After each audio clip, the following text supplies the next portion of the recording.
এবারে মা হচ্ছেন কিয়ারা আদভানি। বেশ কিছুদিন ধরেই লাইমলাইট থেকে খানিকটা দূরে ছিলেন বলিউড অভিনেত্রী কিয়ারা আদভানি। হাজির হননি নতুন ছবির প্রচারেও। অভিনেত্রীর এই সিদ্ধান্তে চারদিকে যখন নানা প্রশ্ন, ঠিক তখনই এলো এর কারণ।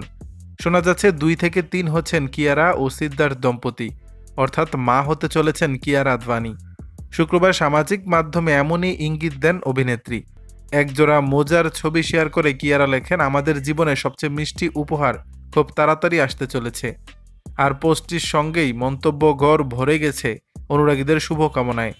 হবু বাবা মার জন্য সকলেই পাঠিয়েছেন একরাশ ভালোবাসা। 2023 সালের 7 ফেব্রুয়ারি বিয়ে করেন কিয়ারা ও সিদ্ধার্থ। জাঁকজমকপূর্ণ বিয়ে হয়েছিল তাদের। রাজস্থানের জয়সালমীরের প্রাসাদে বসেছিল তাদের বিয়ের আসর। হাজির ছিলেন বলিউডের নামজাদা তারকারাও। কিয়ারার আগে আলিয়া ভাটের সঙ্গে সম্পর্কে ছিলেন সিদ্ধার্থ। সেই সম্পর্কে বিচ্ছেদের পর শেরশাহ নামক এক ছবির অফার আসে তার কাছে। আর সেখানেই কিয়ারা ছিলেন বিপরীতে।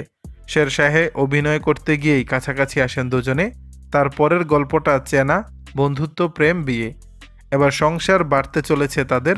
নতুন অতিথির জন্য অধীর আগ্রহে অপেক্ষা করছেন তারা। হাতে রয়েছে শুটিংয়ের কাজও। রণবীর সিংয়ের বিপরীতে ডন 3-এ দেখা যাবে কিয়ারাকে। দর্শক, বিষয়টি নিয়ে আপনাদের মতামত জানাবেন নিচের কমেন্ট বক্সে।